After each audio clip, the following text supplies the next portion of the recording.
Mais où suis-je? Qu'est-ce qui s'est passé? Bonjour? Oui, mais qu'est-ce que je fais ici? Je me souviens de plus rien. Je vais revenir avec d'autres médecins. Bah d'accord, je vous attends. Je venais de me réveiller à l'hôpital. Je comprenais absolument pas ce qui se passait. Pourquoi j'étais là? J'avais encore des trous de mémoire. Je me souvenais de plus rien du tout. D'autres médecins arrivaient. Bonjour? Oui, bonjour. Je me rappelle de rien. Ben, je me sens pas très bien en fait. Je me sens pas très bien, j'ai encore mal. Je me suis fait tirer dessus, c'est ça?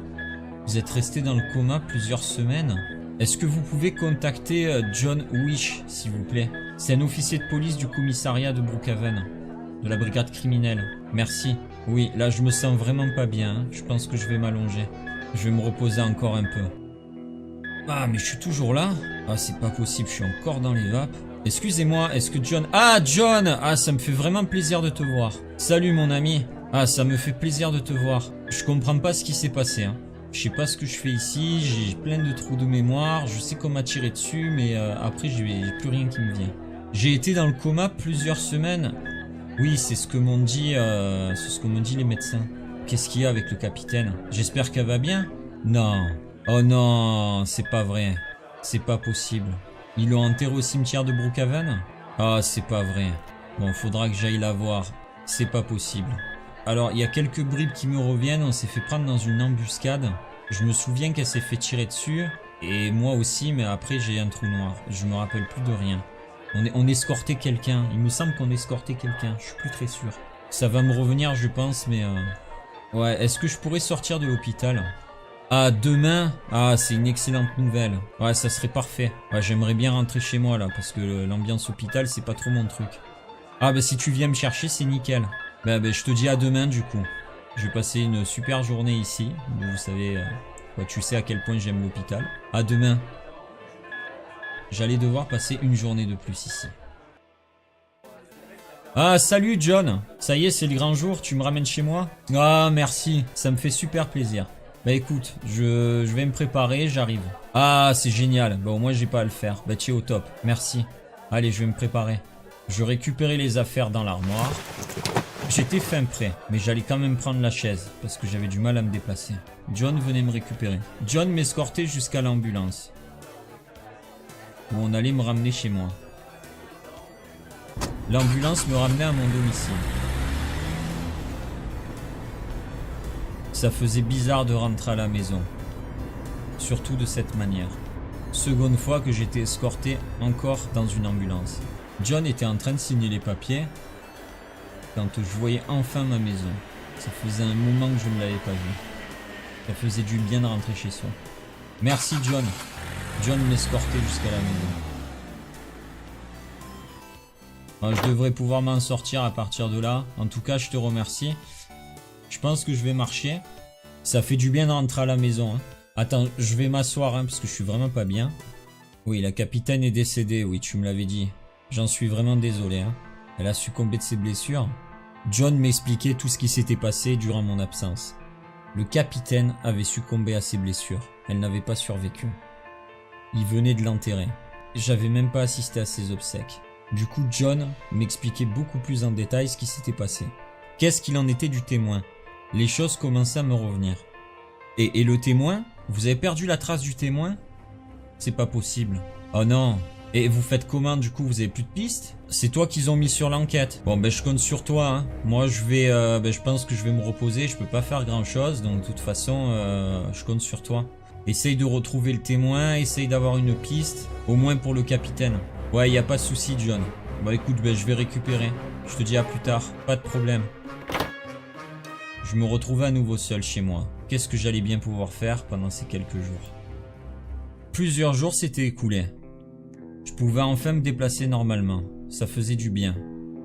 J'allais beaucoup mieux, mais je pouvais toujours pas reprendre le travail. J'étais encore en arrêt. J'ai décidé de regarder un petit peu les documents et de réfléchir à l'enquête, puisque je n'avais que ça à faire en restant à la maison. Je gambergeais, je tournais un peu en rond. Je réfléchissais sur les premiers meurtres. Qu'est-ce qui avait bien pu se passer? Déjà dans un premier temps, pourquoi les avait-on tués? J'étais en train de relire mes notes. Premier élément de l'enquête déjà qui était intriguant, c'est que le tueur avait toujours une longueur d'avance sur nous. Il savait exactement ce qu'on allait faire et quand on allait le faire. Ça, c'était ultra suspect. Ensuite, comment pouvait-il savoir pour le témoin? Il était déjà au courant. Ils sont venus nous chercher. Ils savaient qu'on était là. Ils savaient qu'on allait récupérer le témoin. Ah, mais j'avais pas fait attention. Dernier point, un truc que j'avais noté. Le témoin avait signalé donc la personne comme blanche avec des cheveux bruns. C'est étrange. La description me fait penser à quelqu'un. Là, ça commence à me paraître clair. John avait disparu comme par hasard quelques minutes avant qu'on escorte le témoin. Il était rentré chez lui. Un coup de fil important qui m'a fait partir avec le capitaine. On n'était que deux. John n'est pas réapparu pendant ce temps-là. Il faut que j'enquête à ce sujet. Je sais ce que je vais faire. Je vais aller fouiller chez John pendant qu'il va partir au travail. Il y a quelque chose de suspect avec lui, c'est bizarre. Le meilleur moment, c'est d'attendre le matin quand il se rend au boulot. Ouais, on va faire comme ça. Le lendemain matin, je m'étais mis en planque devant chez John. J'attendais qu'il parte au travail. Je le voyais de la fenêtre. Il était en train de se préparer. J'observais, mais je ne voyais personne d'autre. À part John. C'était assez étrange. Ça y est. John quittait le domicile. J'allais pouvoir aller voir chez lui. Je le voyais partir au loin. Par contre, je ne voyais personne d'autre sortir de la maison. Quelque chose de vraiment étrange. La voie était libre. J'allais pouvoir rentrer chez lui. Heureusement, j'avais un double des clés. Je passais par la terrasse, personne dans la maison. Quelque chose de vraiment étrange. Où était passé Sonia? Où était Gibo? Pourquoi sont-ils pas dans la maison? Je commençais à m'inquiéter. Personne à l'étage. La maison était vide.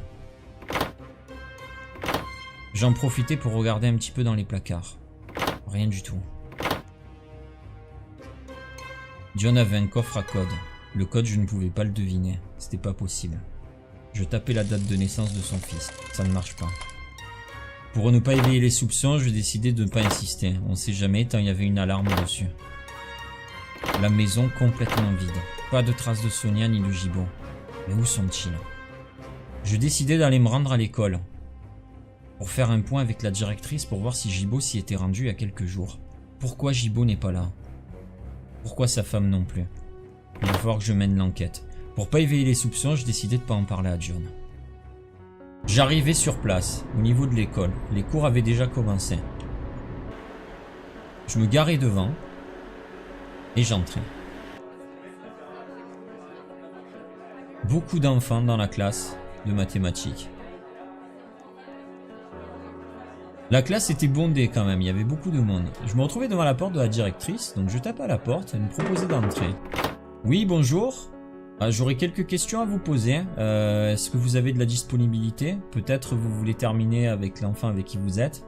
Ah oui, bon, ben je patiente dehors. Très bien, à tout de suite. Je patientais quelques minutes dehors le temps que la professeure termine avec l'enfant avec lequel elle était. L'enfant était sorti, je pouvais enfin entrer et discuter avec la directrice. Oui, bonjour, je me présente, donc je suis le capitaine Decker. J'ai quelques questions à vous poser. Oui, en fait, voilà, donc c'est une enquête officieuse, donc je préférerais que vous en parliez à personne, hein, c'est extrêmement important. C'est concernant le petit Gibo Wish. Vous voyez de qui je parle? Voilà, en fait j'ai quelques questions à vous poser à ce sujet parce que ça fait un petit moment que je ne l'ai pas vu et je voulais savoir s'il va bien, s'il fait toujours ses cours, s'il vient toujours à l'école. Voilà, je voulais de ses nouvelles en fait. Vous ne savez pas grand chose. Il est absent depuis plusieurs semaines.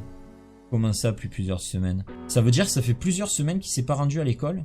Mais pour quel motif? On vous a dit qu'il était malade? Mais ça fait combien de semaines? 4, 5, plus 4. Incroyable. La directrice venait de m'informer que Gibo s'était pas rendu à l'école depuis plus de 4 semaines. Comment ça se fait? Est-ce que vous pensez que je peux interroger sa maîtresse pour avoir des informations? Elle a peut-être vu quelque chose? Pas de souci. Bon ben je vous remercie. Désolé de vous avoir dérangé, hein, je vous laisse travailler. Bon bien entendu ça reste entre nous. Hein. Voilà, je pose des questions juste comme ça. Hein. Au revoir. Le fils de John avait disparu depuis plus de 4 semaines. Aucune information. John n'en avait jamais parlé. Comment est-ce possible?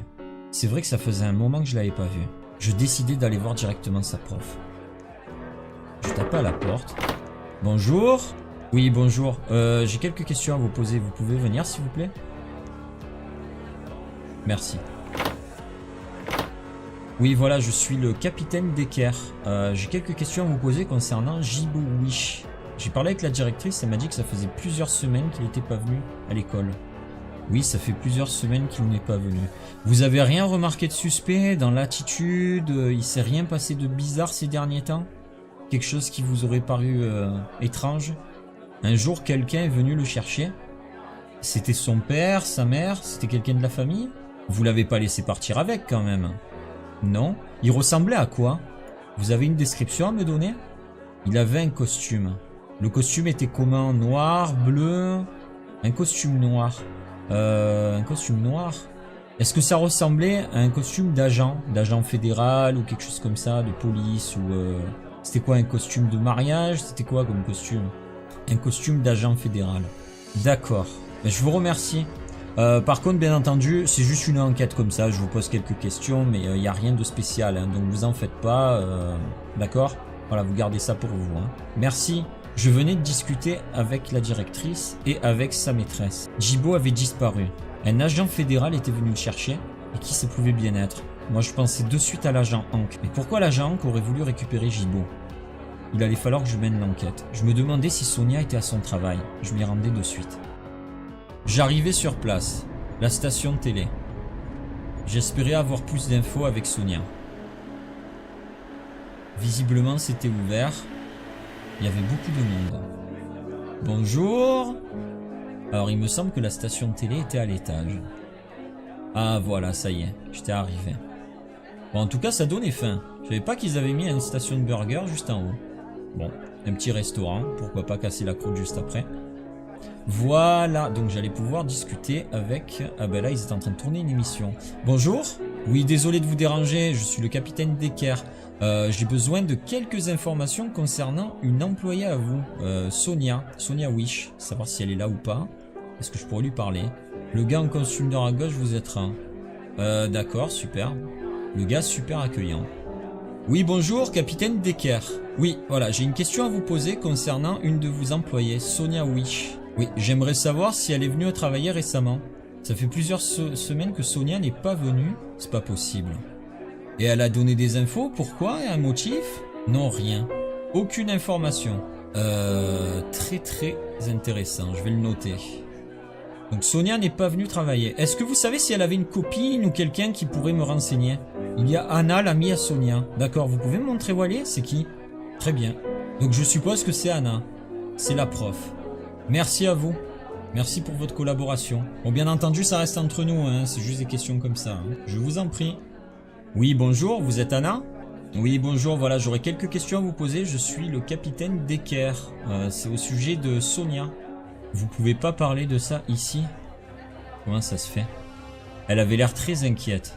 Elle ne voulait pas parler de Sonia directement dans les lieux. Pourquoi?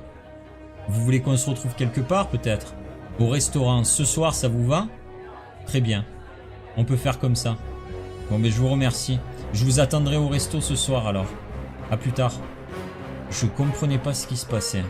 Sonia avait disparu. Jibo avait disparu. Le soir était arrivé. J'allais pouvoir l'attendre directement au restaurant. J'ai décidé de me rendre sur place. Je venais d'arriver dans le restaurant. Il y avait beaucoup de monde. La soirée commençait super bien. En attendant, j'avais un café. J'attendais Anna. Je savais pas vraiment si elle allait venir. Anna venait d'arriver dans le restaurant. Je lui faisais signe de la main pour qu'elle me repère. Je venais de reprendre place sur mon siège et c'était le moment où j'allais avoir des informations concernant ce qui s'était passé. Donc dites-moi en plus, Anna. Merci d'être venue déjà. Oui, j'entends bien. J'aimerais comprendre en fait ce qui se passe. Pourquoi vous pouviez pas me parler quand vous étiez à votre travail? Où est passée Sonia et Jibo? Vous avez des informations? Ça vous dérange si je prends des notes? Très bien. Alors je vous écoute. Sonia était très inquiète. Anna était en train de m'expliquer que Sonia était très inquiète, que visiblement il se passait des choses dans sa vie qui lui faisaient peur, pour la sécurité de sa famille. Qu'est-ce qui pouvait bien se passer? Pourquoi John ne m'avait absolument rien dit? Je prends des notes, hein. Alors bien entendu, toutes les informations qu'on échange ici, je tiens à vous rappeler qu'elles sont confidentielles. Là je suis vraiment en train de m'inquiéter, puisque je ne retrouve pas Jibo. Visiblement, Sonia a disparu aussi. Vous me dites qu'elle s'inquiétait. Elle s'inquiétait de quoi exactement? Elle recevait des appels étranges. Sur son téléphone mobile, je suppose. Ou au domicile directement. Les deux. Elle recevait des appels étranges et elle a disparu. Du jour au lendemain, aucune nouvelle. Très bien, je prends des notes. Est-ce que vous pouvez me dire éventuellement depuis combien de temps? Pour avoir un ordre d'idée, ça fait combien de temps que vous n'avez plus de nouvelles d'elle? Depuis plusieurs semaines. Je vous remercie. Je suppose que vous n'avez pas plus d'informations à me donner. C'est la seule chose dont vous disposiez, hein? Vous n'avez pas plus d'infos? Non, c'est tout ce que j'ai. Bah écoutez, je prends des notes. En revanche, restez extrêmement discrète. Voilà, c'est pour votre sécurité. Là, il se passe des choses assez étranges. J'ai pas envie qu'il vous arrive quoi que ce soit, donc non.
Pardon pour cette interruption des programmes, mais un événement grave s'est produit aujourd'hui à Neuilly-sur-Seine.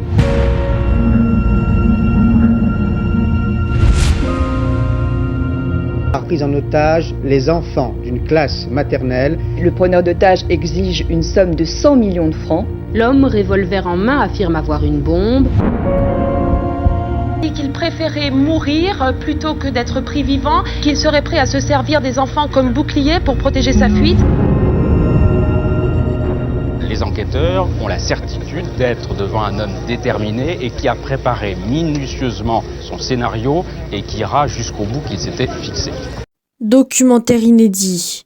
La prise d'otage de la maternelle de Neuilly-sur-Seine du 13 mai 1993, ce samedi à 21h sur RMC Découverte Brookhaven et en streaming sur Énergie Brookhaven Play.